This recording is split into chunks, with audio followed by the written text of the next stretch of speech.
നിങ്ങൾ എല്ലാവരും അറിഞ്ഞിട്ടുണ്ടായിരിക്കും വയനാടുണ്ടായ മഹാദുരന്തത്തെ പറ്റി. കുറെ പേര് എനിക്ക് മെസ്സേജ് അയച്ചു, എന്താ ബ്രോ വീഡിയോ ഒന്നും ചെയ്യുന്നില്ല, അതിനെപ്പറ്റി എന്തെങ്കിലും ഒന്ന് ചെയ്തുകൂടെ എന്നൊക്കെ ചോദിച്ചു.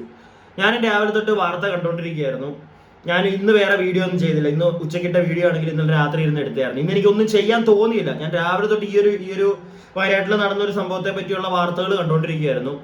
എൻ്റെ ഒരു സുഹൃത്ത് പെട്ടുപോയിട്ടുണ്ട്. എനിക്ക് അതാണ് ഞാൻ എണീറ്റ് രാവിലെ അവനെ വിളിച്ചത്. കാരണം ഇന്നലെ രാത്രിയിൽ പുള്ളി വയനാടാണ് ജോലി ചെയ്യുന്നത്.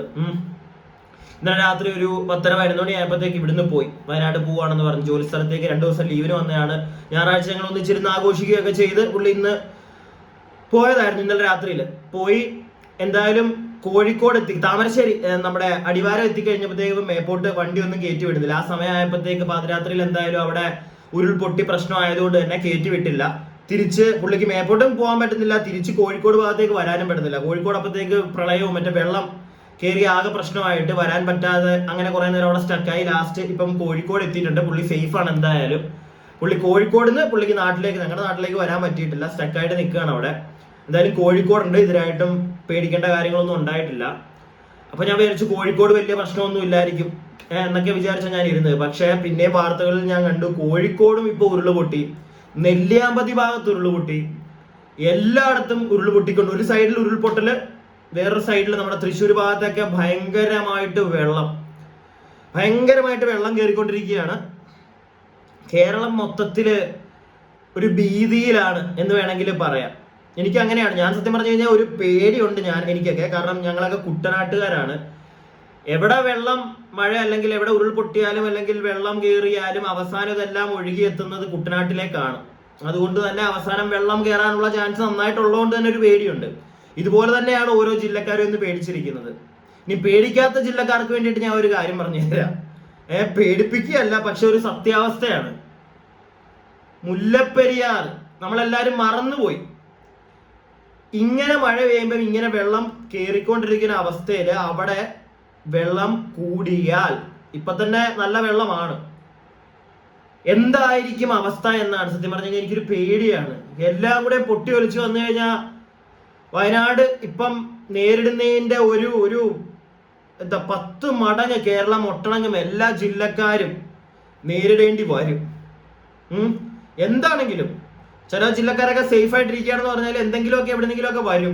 ഇങ്ങോട്ടൊക്കെ വരുമ്പോഴത്തേക്ക് എനിക്കറിയാൻ പാടില്ല. എന്തായാലും ഞാനിപ്പോ ഈ ഒരു വീഡിയോ ചെയ്യാൻ ഇരിക്കുന്ന ഈ ഒരു സമയത്ത് ഞാൻ അറിയുന്നത് വയനാട് ഉരുൾപൊട്ടൽ മരണസംഖ്യ 108ആയി. 98 പേരെ കാണാനില്ല, 128 പേർ ചികിത്സയിൽ. ഇതിപ്പം കിട്ടിയ ഒരു അപ്ഡേറ്റ് ആണ്. ഞാനിപ്പോ ഈ വീഡിയോ ചെയ്യാനിരിക്കുന്ന സമയത്ത് 6:10 ഈ ഒരു സമയത്ത് എനിക്ക് കിട്ടിയ ഒരു അപ്ഡേറ്റ് ആണ്. ഏഷ്യാനെറ്റ് ന്യൂസ് വഴിയാണ് ഞാനത് കണ്ടത്. അതുപോലെ തന്നെ വയനാട്ടിനായി കൈകോർക്കാം.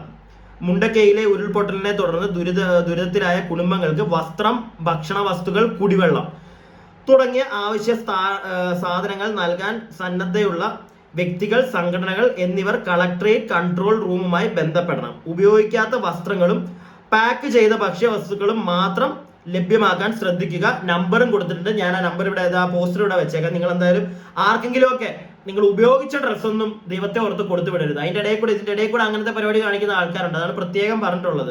അതുപോലെ തന്നെ ഞാൻ പറയുന്നത് ഈ സാനിറ്ററി നാപ്കിൻസ് അങ്ങനത്തെ കാര്യങ്ങളെല്ലാം, സ്ത്രീകൾക്ക് ആവശ്യമായിട്ടുള്ള എല്ലാ കാര്യങ്ങളും, ഇതെല്ലാം ഏതെങ്കിലുമൊക്കെ സംഘടനകൾക്കോ അല്ലെങ്കിൽ ഏതെങ്കിലുമൊക്കെ വ്യക്തികൾക്ക്, നിങ്ങൾക്ക് ആർക്കെങ്കിലും ഒക്കെ കാണുന്നവർക്ക് എന്തെങ്കിലുമൊക്കെ ചെയ്യണമെന്നുണ്ടെങ്കിൽ നിങ്ങൾ ആ നമ്പറിൽ കോൺടാക്ട് ചെയ്യുക. അയച്ചു കൊടുക്കാൻ പറ്റുന്നവർ അയച്ചു കൊടുക്കുക. അതുപോലെ തന്നെ വയനാട്, ഞാൻ നേരത്തെ പറഞ്ഞ കണക്ക് തന്നെ വയനാട് ഉരുൾപൊട്ടി അവിടെ കുറെ ഇങ്ങനെയുള്ള ഒരുപാട് ആളുകൾ നമ്മളെ വിട്ടു പോയി അവിടെ. എന്നാൽ അതുകൊണ്ട് മാത്രം തീരുന്നില്ല. ഭാരതപ്പുഴയിൽ ജലനിരപ്പ് ഉയർന്നു, പട്ടാമ്പി പാലം അടച്ചു. ഞാൻ നേരത്തെ കണ്ടിട്ടുണ്ടായിരുന്നു ഭാരതപ്പുഴയുടെ ഒരു വിഷ്വലൊക്കെ. നല്ല വെള്ളമാണ്, നല്ല വെള്ളം.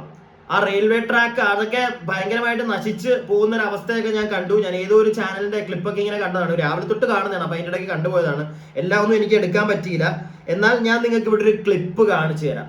ഒരു 2 ക്ലിപ്പ് ഞാൻ ഇവിടെ കാണിച്ചു തരാം. അതിനകത്തെ ഫസ്റ്റ് ക്ലിപ്പ് ഇതാണ്. ഇത് തൃശ്ശൂർ പൂത്തോട്, ഒരു സെക്കൻഡ് ഞാൻ ആ സ്ഥലപ്പേര് പറയാം. പൂത്തോട് എന്നാന്ന് തോന്നുന്നു. പൂത്തോട് പുഴ, അങ്ങനെ എന്തെങ്കിലും ഒരു പുഴ ഉണ്ടോ തൃശ്ശൂര്? ഞാൻ നോക്കട്ടെ. ഞാൻ അതിന്റെ ഡീറ്റെയിൽ ഞാൻ എടുത്ത് വെച്ചിട്ടുണ്ടായിരുന്നു.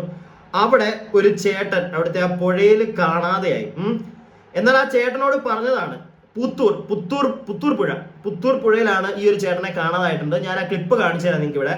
ഇതെനിക്ക് കണ്ടപ്പോഴത്തേക്ക് സത്യം പറഞ്ഞു കഴിഞ്ഞാൽ ഇത് കാണും. എന്നിട്ട് നമുക്ക് എനിക്ക് കുറച്ച് കാര്യങ്ങൾ പറയാനുണ്ട് ഇതിനെ ബേസ് ചെയ്തിട്ട്. കാണും നിങ്ങളിത്.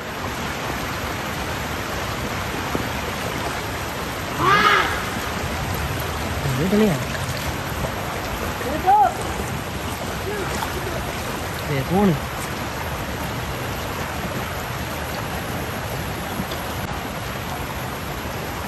പോയി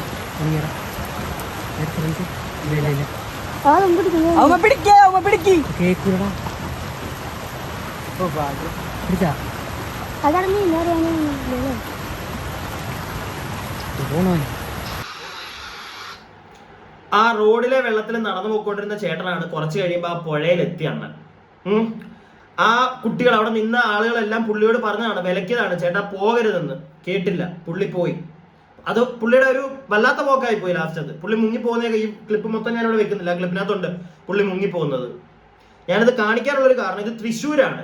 എല്ലായിടത്തും വെള്ളം കയറിക്കൊണ്ടിരിക്കുകയാണ്. രക്ഷാപ്രവർത്തകരോ അല്ലെങ്കിൽ കൂടെ നിൽക്കുന്ന ആളുകളോ നിങ്ങളോട് അങ്ങോട്ട് പോകരുത്, അല്ലെങ്കിൽ ആ വെള്ളത്തിൽ ഇറങ്ങരുത്, നിങ്ങളിപ്പോ പുറത്തേക്ക് പോകരുത്, ഇതൊക്കെ പറയുമ്പോൾ ദൈവത്തെ ഓർത്ത് ഒന്ന് കേൾക്കുക, ഒന്ന് കേൾക്കാനുള്ളൊരു മനസ്സ് കാണിക്കുക നിങ്ങൾ.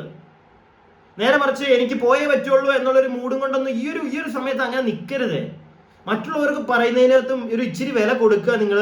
പ്രത്യേകിച്ച് ഇത്രയും മഴ, ഇങ്ങനെ വെള്ളം പൊങ്ങിക്കൊണ്ടിരിക്കുന്നു, ആ ഒരു അവസ്ഥയിൽ ദൈവത്തെ ഓർത്ത് ബാക്കിയുള്ളവർ പറയുന്നത് കേൾക്കുക. ഇനി കോഴിക്കോട് വിലങ്ങാട് എന്ന് പറയുന്ന ഒരു സ്ഥലത്തെ ഒരു ക്ലിപ്പ് ഞാൻ നിങ്ങൾക്ക് ഇവിടെ കാണിച്ചു തരാം. കോഴിക്കോടും ഒക്കെ ഉരുള് പൊട്ടി. അത് അറിയാത്തവർ എൻ്റെ വീഡിയോ കൂടെ അറിയുക. കോഴിക്കോടും ഒക്കെ ഉരുള് പൊട്ടി. വയനാട് മാത്രമല്ല, എല്ലാവരും വയനാട്ടിലോട്ട് മാത്രമാണ് ഫോക്കസ് ചെയ്യുന്നത്. വയനാട് മാത്രമല്ല, കോഴിക്കോട് ഉരുൾപൊട്ടി, അതുപോലെ തന്നെ നെല്ലിയാമ്പതി ഉരുൾപൊട്ടിയിട്ടുണ്ട്. കോഴിക്കോടിലെ ഒരു ചെറിയൊരു ക്ലിപ്പ് ഞാൻ നിങ്ങൾക്ക് ഇവിടെ കാണിച്ചു തരാം. ഞാൻ പറഞ്ഞല്ലോ, വിലങ്ങാട് എന്ന് പറയുന്ന ഒരു സ്ഥലത്ത് നിന്നുള്ള ഒരു കുഞ്ഞു ക്ലിപ്പാണ്. ഇതിനകത്ത് ഒരു പാലം നിങ്ങൾക്ക് കാണാൻ സാധിക്കും. ഈ പാലം നിങ്ങളൊന്ന് സൂക്ഷിച്ച് നോക്കുക. ഓക്കെ, ഇങ്ങോട്ടാണ് പറഞ്ഞേ. ആ പോയ നേരെ വെള്ളം ഇങ്ങോട്ടാണ് പറഞ്ഞേ. ആ നിന്നോടൊന്നും ഇല്ലാതെ ആപ്പിളിലും പോയി പോലും. ആപ്പിള് ഏതാപ്പിള്? താഴത്തെ ആപ്പിള്. ചെങ്ങാറിനെ ഇപ്പൊ പോയി കാണും. ആദ്യമായിട്ടേക്കില്ല എങ്ങനെ വെള്ളം ജനിച്ച ഇങ്ങനെ കണ്ടിക്കില്ല. ഞാൻ ജനിച്ച തിരിഞ്ഞ് നടക്കരുത്, ഞാൻ കണ്ടിക്കില്ല. അതുപോലത്തെ ഫുള്ള് വെള്ളം കയറിയിട്ടുള്ളത്. അതുപോലത്തെ കേളോത്ത് താഴെക്കണില്ലേ. പിന്നെ നിങ്ങൾ ആ പാലത്തിലൂടെ വണ്ടി പോകുന്ന ശ്രദ്ധിച്ചോ? ആ പാലത്തിന്റെ അവസ്ഥ നിങ്ങളൊന്ന് നോക്കിയോ? കണ്ടോ? എപ്പോ വേണമെങ്കിലും ആ പാലം ഇടിഞ്ഞു വീഴും. ആ ഒരു അവസ്ഥയിലാണ് നിൽക്കുന്നത്. അതും അത്രയും കുത്തൊഴുക്കിലാണ് വെള്ളം വരുന്നത്. എപ്പോ വേണമെങ്കിലും ആ പാലം പോകാം. നല്ല പഴക്കമുണ്ട് ആ പാലത്തിന്. ആ പാലത്തിലൂടെ ഇത്രയും വെള്ളം കുത്തി ഒലിക്കുന്ന സമയത്തും വണ്ടി കടത്തി വിടുകയാണ്. എന്താ ഇതിനൊക്കെ പറയേണ്ട? സത്യം പറഞ്ഞു കഴിഞ്ഞാൽ ചിലപ്പോൾ അപ്പുറത്തെ സൈഡിൽ പെട്ട് നിൽക്കുന്നവരെ ഇപ്പുറത്തേക്ക് കൊണ്ടുവരികയായിരിക്കും. അതും മാക്സിമം വേറെ ഏതെങ്കിലും റോഡുണ്ടോ എന്ന് നോക്കുക, അല്ലെങ്കിൽ വേറെ ഏതെങ്കിലും ഒരു പാലം. ഇത്രയും എങ്ങാനും ആ വണ്ടി വരുന്ന സമയത്ത് ഈ പാലം എല്ലാം കൂടി ഇടിഞ്ഞ് വീഴാനുള്ള അവസ്ഥ നിങ്ങളൊന്ന് ആലോചിച്ച് നോക്കിയേ.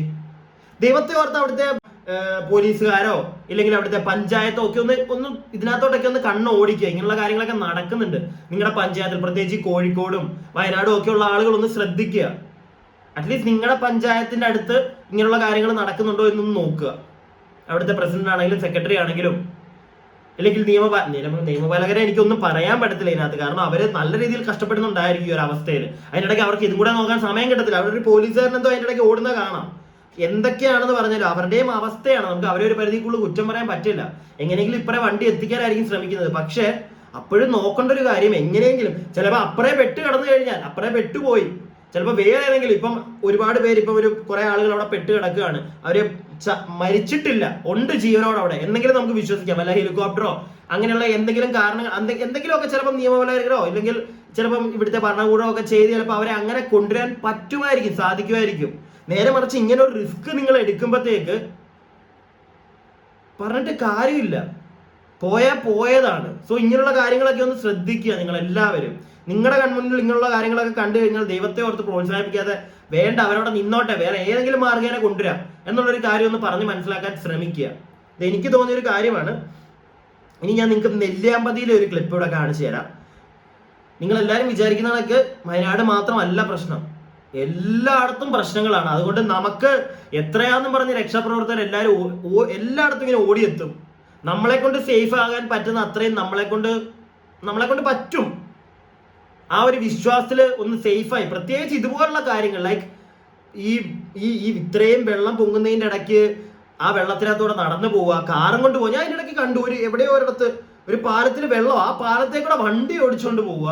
ഇതൊക്കെയാണ് കുറെ ചേട്ടന്മാർ ചെയ്യുന്നത്. ദൈവത്തോട് ഇങ്ങനെയുള്ള നമ്മളായിട്ട് മരണത്തെ വിളിച്ചു വരുത്താതിരിക്കുക. അതൊന്നും എല്ലാവരും ഒന്ന് മനസ്സിലാക്കി ഒന്ന് ചെയ്യാൻ പറ്റുമെങ്കിൽ ചെയ്താൽ കൊള്ളാം. ഇത് എൻ്റെ ഒരു പെർസ്പെക്റ്റീവ് ആണ്, എനിക്ക് പറയണമെന്ന് തോന്നി. എന്തായാലും ഈ ഒരു ക്ലിപ്പും കൂടെ നിങ്ങൾ കണ്ടോ. നെല്ലിയാമ്പതി മെയിൻ റോഡാണിത്.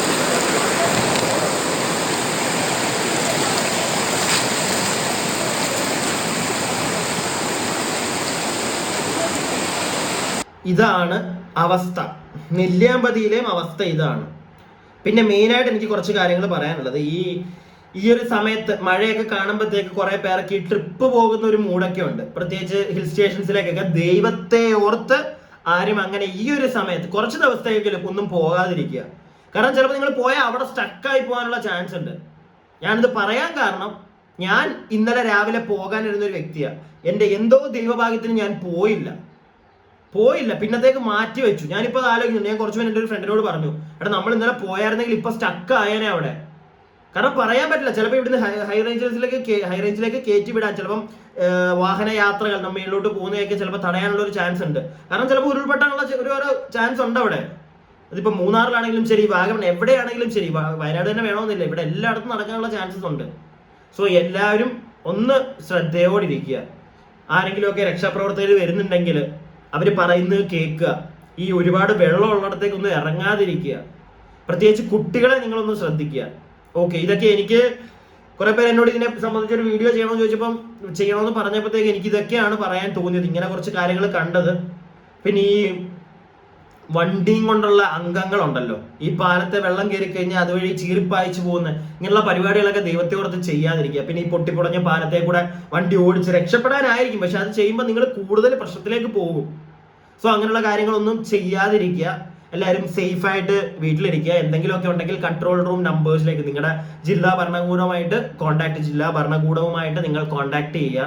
ഓക്കെ, പോലീസുകാരെ വിളിക്കുക, ഫയർഫോഴ്സിനെ കോൺടാക്ട് ചെയ്യുക. എന്തെങ്കിലും വരുമ്പോഴേ തുടക്കത്തിൽ തന്നെ എന്തെങ്കിലും പ്രശ്നം കാണുന്നുണ്ടെങ്കിൽ വിളിക്കുക, അറിയിക്കുക.